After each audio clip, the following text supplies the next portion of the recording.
Hola, muy buenas noches, soy José Alam Chazacobo y les doy la bienvenida de nueva cuenta a Política en Corto.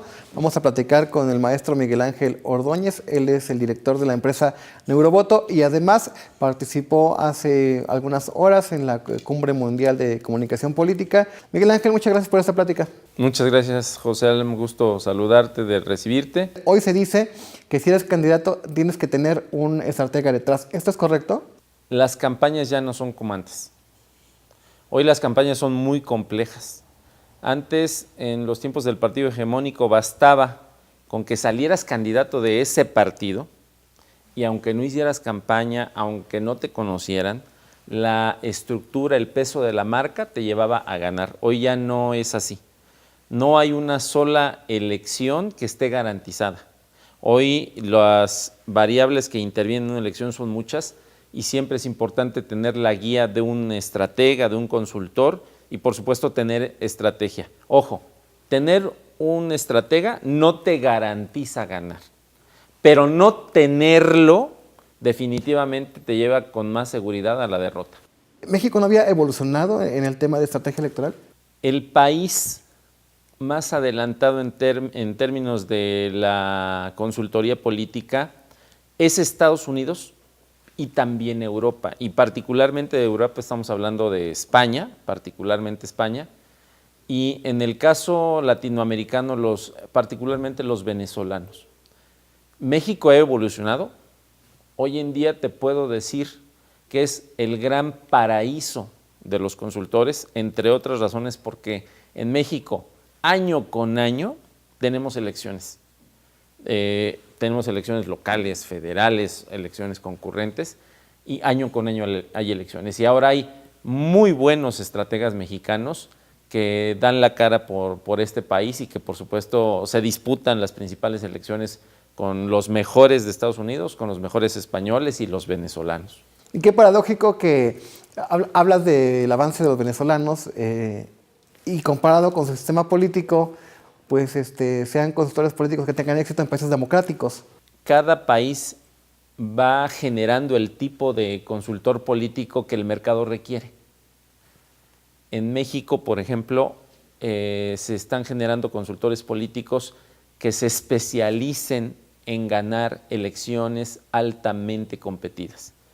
Prácticamente todos los consultores hacemos lo mismo: investigación, estrategia, comunicación política, implementación de acciones de operación política. Le damos el seguimiento en un cuarto de guerra y literalmente controlamos todas esas variables en un sistema de base de datos de operación política. En términos es lo mismo. ¿Qué es lo que hace la diferencia? Que hay consultores que encontramos las sutilezas de una elección y sabemos distinguir cuáles son esas pequeñas variables para llevar a tu cliente al triunfo. En materia de formación académica, las universidades, sobre todo privadas de México, ¿se han empatado en esa evolución en la materia? Las universidades que específicamente tienen este tipo de... Ahora México ya lo tiene, pero por ejemplo la Universidad George Washington en Estados Unidos y la Universidad Camilo José Cela, de donde yo tengo mi máster en comunicación política y asesoramiento de imagen, son de las más prestigiadas. En México ya hay la carrera específicamente, por ejemplo, la Universidad de Nuevo León tiene ya la carrera de mercadotecnia política y asesoramiento de imagen, pero es muy joven. ¿Qué es lo que sucedió con los mexicanos? Que nos fuimos formando en la trinchera, perdón por la expresión, pero de los trancazos. Nos hicimos consultores y estrategas haciendo elecciones. Nos hicimos estrategas y consultores llevando campañas. Y obviamente el tema académico vino casi siempre después, como un complemento a una actividad profesional. Y a diferencia, por ejemplo, de los estadounidenses, que tienen muchísima tradición en el tema de mercadotecnia, empezando por el tema de mercadotecnia comercial, y en el caso de los europeos en el mismo sentido. Por eso es que te digo que México va creando ese tipo de consultores que su mercado electoral necesita. Pero tiene que avanzarse también en que las universidades ofrezcan una mejor calidad en la formación de la consultoría política, de la estrategia electoral? Porque estarás de acuerdo que hay una moda. Déjame decirte que no solamente es un asunto de modas, sino de metodologías. Te voy a poner un ejemplo. En toda campaña seria necesitas hacer investigación electoral a profundidad. Antes bastaba, insisto, con que fueras candidato. Después empezaron los tiempos de las encuestas y era necesario mandar a hacer tu encuesta para saber cómo estaba el mercado electoral. Ahora no bastan las encuestas, no bastan los grupos de enfoque. Ahora tienes que hacer etnografías, paneles de lectores, entrevistas a profundidad. Tienes que hacer estudios semióticos, estudios basados en neuromarketing. Y ese tipo de disciplinas son nuevas en todos lados, pero hay algunos lugares que ya las tienen más desarrolladas. Voy a decirte, por ejemplo, los estudios de neuromarketing están muy desarrollados en Estados Unidos y los estudios semióticos están muy desarrollados en España. Entonces, en México ya hay firmas que se van encargando de ese tipo de investigación, pero insisto, es un poco de todo, es un poquito que las universidades van teniendo mejores programas de estudio, insisto, la Universidad de Nuevo León lo tiene, y que además las universidades privadas van ofreciendo alternativas. Ahí está el ITAM tiene 10 años, 20 años que está ofreciendo sus diplomados académicos en materia de mercadotecnia política y electoral, por ejemplo. Cuando eras político, llamémoslo así, cuando ibas a elecciones, cuando competías, ¿te tenías en claro el papel de una gente a tu lado que te orientara estratégicamente, que te diera consultoría? Mis primeras elecciones de mayoría las gané rotundamente. Cuando fui candidato a diputado local me dieron un distrito prácticamente perdido y lo gané de mayoría, mandé al PRI a tercer lugar, que era el partido que había gobernado o que había ganado ese distrito. ¿Qué fue lo que me hizo entrar a la consultoría? Cuando perdí la elección municipal en Tlalnepantla, porque en ese momento yo me pregunté, bueno, ¿qué hice mal? ¿Por qué perdí? ¿Qué tenía que haber hecho para ganar? Y justamente por eso es que yo entré al tema de la consultoría, fundé Neurovoto, que hoy es una empresa importante en la rama de la consultoría, que se va ganando el lugar y el respeto de los propios compañeros consultores y de muchos clientes que cada vez que buscan un cargo de elección popular nos tienen la confianza de buscarnos. Yo creo que, y estoy convencido de eso, que una derrota te deja más que muchas victorias, te deja más lecciones, te pone los pies en la tierra y sobre todo hace que te estés constantemente mejorando, que estés constantemente evolucionando y buscando mejores maneras de hacer las cosas. En un momento regresamos.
Continuamos con más.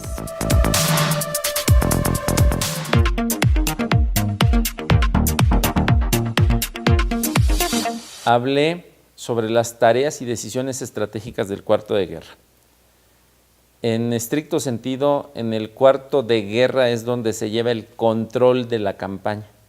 El cuarto de guerra es el grupo de trabajo más cercano, de mayor confianza de un proyecto, de un candidato.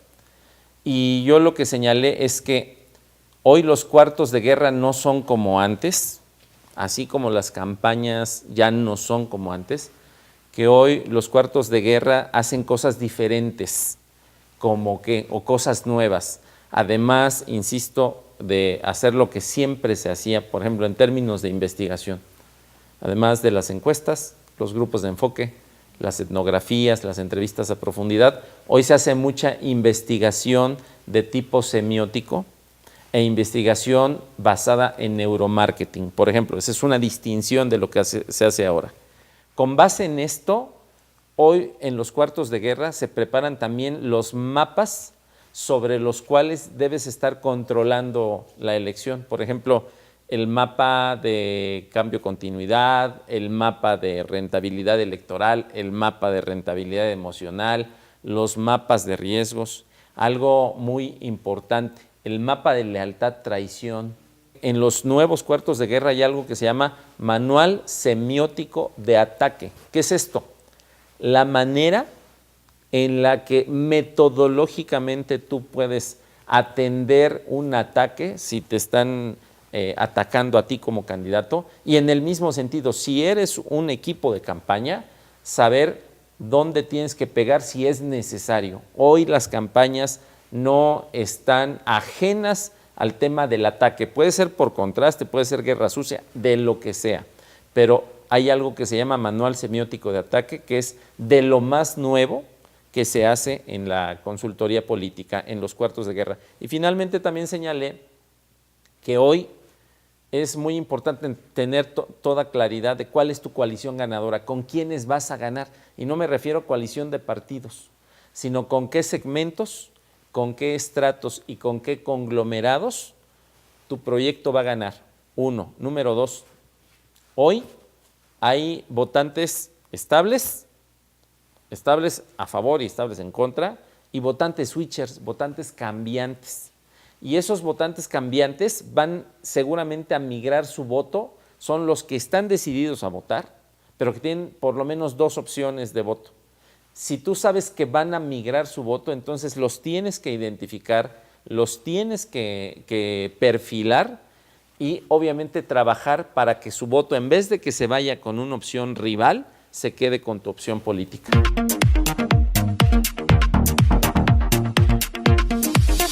Lo mides entre otras cosas. Uno, en primer lugar, con un eje de alternativas. Si la persona no tiene alternativas y adicionalmente a eso le está yendo mal con la opción que está, no tiene nada que perder y esa persona es proclive a que juegue en tu favor. O si tú la tenías y contigo ya no ve alternativas, ya no ve ningún tipo de beneficio en ningún sentido, va a jugar en tu contra.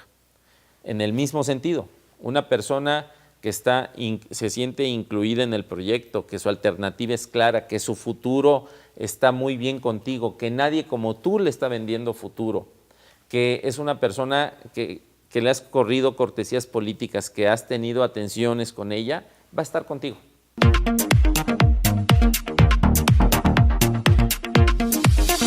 Justamente la primera gran tarea de los estrategas políticos es ponerle orden al caos.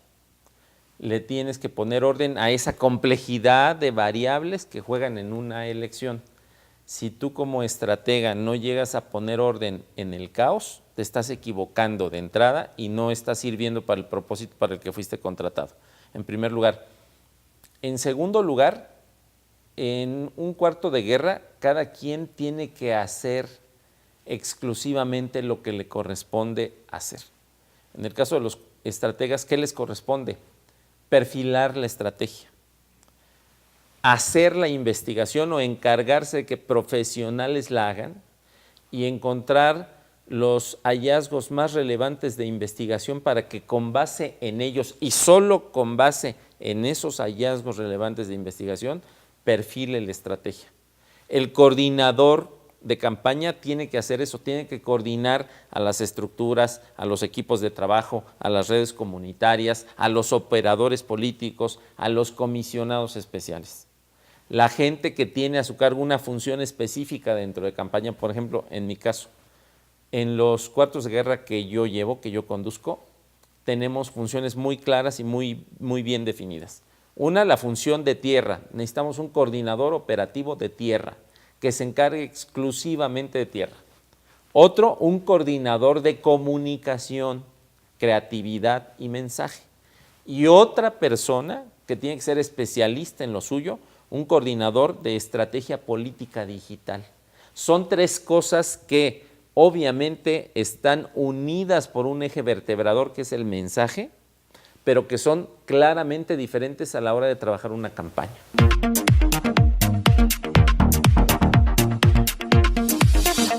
En el cuarto de guerra en estricto sentido deben estar 4 o 5 personas. Los cuartos de guerra no funcionan masivamente. Deben estar 4 o 5 personas que son las que toman las decisiones en la campaña. No necesariamente tienen que participar el candidato siempre. El candidato debe participar en aquellos cuartos de guerra donde se decidan cuestiones importantes, en donde él debe estar y de cosas que él deba conocer. Y otra cosa muy diferente son los organigramas de campaña, o lo que algunas personas le llaman el cuarto de guerra ampliado. A mí en lo personal me funciona muy bien. Cuartos de guerra muy cerrados, casi exclusivos, top secret, que tengan 2 características extra aparte de las que estoy comentando. La primera característica, deben ser muy ejecutivos, deben saber muy bien los participantes a qué van a un cuarto de guerra. Las reuniones no pueden ser de más de 1 hora en los cuartos de guerra. Y otra cosa muy importante, en los cuartos de guerra, independientemente de que te caigas bien o mal con otras personas, tienes que tener la capacidad de hacer equipo.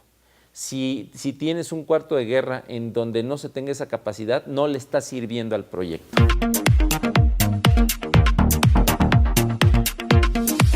Bueno, es un asunto de metodología. La metodología que nosotros utilizamos es, primero, investigación, después, estrategia, después, implementación de acciones de comunicación y operación política. Son estas 3 grandes etapas. Las encuestas prácticamente se hacen al principio de la elección, cuando tú tomas al cliente, en ese momento se hacen encuestas estratégicas y puedes ir midiendo cuando inicia la campaña, a la mitad de la campaña, cerca de que cierren los periodos para hacer campaña, para que tú puedas ir corrigiendo, pero no solamente encuestas, lo que comentábamos. Las encuestas te arrojan cierta información, pero hoy no son las encuestas la mejor fuente de información que tienen las elecciones. Hoy las fuentes de tipo semiótico, es decir, donde se puede investigar, se puede tener una idea más cercana del estado emocional social de las personas, de cómo están pensando votar, cómo están pensando migrar su voto. Eso es lo más importante ahora en investigación electoral. En un momento regresamos.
Continuamos con más.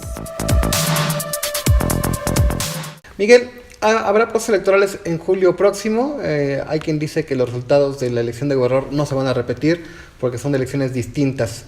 Independientemente de que los resultados no se van a repetir, vamos a ver que no tendremos grandes cambios en la geografía electoral del Estado de México. Vamos a tener un norte todavía dominante por el PRI, muy dominado por el PRI, una zona norte del Estado con cierta mejora en la intención de voto por Morena, el PAN estancado como lo está en el norte. En el sur del Estado vamos a tener la predominancia del PRI, pero con una presencia muy importante de Morena en el sur del Estado, particularmente en distritos como el 9, que tiene 11 municipios, particularmente la zona de los Tejupilcos, donde el PRI va a seguir ganando, pero ya con mucho menos diferencia respecto a la elección anterior. Vamos a tener también un Valle de Toluca muy competido, donde Morena puede dar la sorpresa en varios de los municipios importantes, y un Valle de México donde la principal fuerza va a ser Morena. El PRI va a competir en alguna de las elecciones de municipios importantes, pero no le va a alcanzar lo suficiente para ganar. Yo creo que en el Valle de México Morena se puede llevar las alcaldías más importantes. Estamos hablando de Naucalpan, Tlalnepantla, Tizapán y Cuautitlán Izcalli. Ya su tendencia es hacia Morena. Y vamos a tener un oriente del estado definitivamente muy moreno. Vamos a tener ahí que lo que tenemos es que Andrés Manuel López Obrador tiene intenciones de voto de más o menos entre 30 a 35, de ahí hacia abajo está Morena y después están los candidatos de Morena. ¿Qué es lo que también vamos a ver?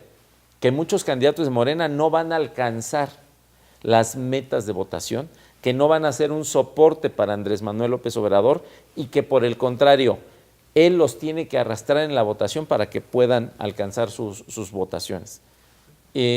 También déjame decirte, por ejemplo, en el caso del PRI, ahora no va en la mayoría de los municipios y distritos con el Verde y con Nueva Alianza. Sin embargo, eso no le va a afectar demasiado. El PRI es fuerte por la marca, por la estructura que ya tiene, y en realidad en las últimas elecciones ni el Verde ni Nueva Alianza habían sido un aporte importante de votos, aunque fueron la diferencia en la elección de Delfina contra Alfredo del Mazo. Este no es el caso. El PRI no se va a afectar gravemente por la falta de coalición con los otros partidos. Pero se dice que hay una estrategia en el hecho de que el Verde y Nueva Alianza no acompañan al PAN en distritos electorales para que los tres partidos políticos pudieran tener representación proporcional en la Cámara, dada una baja votación por la vía de la mayoría. Es correcto, es parte de una lógica de asignación de diputados de representación proporcional, es correcto. Pero por eso comento que el acuerdo no le desfavorece al PRI, porque el número de votos de diferencia no va a ser significativo. El partido que de alguna manera puede dar la sorpresa en varias elecciones, insisto, es Morena en este momento. Pero hay que esperar a quienes saquen en forma definitiva como candidatos, porque eso sí va a definir mucho voto diferenciado. Habrá polarización de votos. Por primera vez compiten juntos PAN, PRD, Movimiento Ciudadano. Morena es partido político de primera vez en elección municipal. Y habrá candidatos independientes en algunas localidades. ¿Esto beneficia al PRI? Quien polariza la elección es Andrés Manuel. O sea, polarizar es que es uno de los dos polos. En realidad, el que polariza es él. El PAN y el PRI van a estar compitiendo por un segundo lugar en el Estado de México, Y obviamente la elección, por ejemplo, en el caso del PAN, el PAN le faltan dos cosas muy importantes para poder tener un mejor desempeño electoral que la de gobernador del Estado de México. Primero, no tiene figuras políticas definitorias. Y segundo, sigue sin tener estructura. Entonces, salvo casos en donde el PAN puede ser competitivo, Huixquilucan sin duda alguna, probablemente Naucalpan y hasta ahí, y algún municipio pequeño que todavía gobiernen, de ahí en fuera el PAN no va a ser competitivo en la elección. Ahora, Alfredo del Mazo lleva 5 meses como jefe del Ejecutivo mexiquense. Uno de sus principales compromisos fue el tema de la seguridad. Sin embargo, hay casos mediáticos de alto impacto que consideran que no se está avanzando en la materia. ¿Esto juega un papel en las elecciones, en los resultados, la imagen del gobernador y de su gobierno? Del tema del gobernador yo te puedo decir lo siguiente. Nosotros hemos medido en todo el Estado de México y el gobernador, en términos generales, para la gente, tiene una gran ausencia de sentido. La figura del gobernador no es una figura importante para la gente, a diferencia de otros estados donde el gobernador sí es una figura política definitoria. En el Estado de México el gobernador no será una figura política definitoria, hay ausencia de sentido, es un gobernador ausente. Sin embargo, lo que sí podemos decir es que en el tema de la seguridad, aunque es importante para las personas, no es el tema que va a definir finalmente el voto, sobre todo en zonas urbanas. En zonas urbanas el tema que va a definir el voto es literalmente el tema de la economía y particularmente la situación por la que está pasando la mayoría de las personas en este momento. El tema de la seguridad importa, es relevante, pero no define el voto. Ahora, esa situación de que la sociedad no esté pensando en el gobernador o no lo esté tomando en cuenta, ¿le ayuda al PRI o le beneficia o le perjudica? Bueno, porque quizás la gente no le presta atención porque no está evaluando el gobierno del estado, ¿no? Está evaluando los municipios. No será un activo político para el PRI. Insisto, a diferencia de otros estados donde ciertos gobernadores sí son activos políticos para sus partidos, el caso, por ejemplo, de Querétaro. Pero lo que tampoco vamos a ver es que el gobernador tiene, insisto, una ausencia de sentido. ¿Qué es esto? Cuando le dices a las personas, le preguntas a las personas sobre el gobernador, no contestan. ¿Por qué? Porque el gobernador no tiene logros consolidados como gobernador. Ya lleva, el tiempo que lleva prácticamente 6 meses en el cargo, no ha podido consolidar logros. De hecho, en algunas zonas hay un quebranto de expectativas respecto al trabajo del gobernador. En consecuencia, eso tampoco le ayuda al PRI.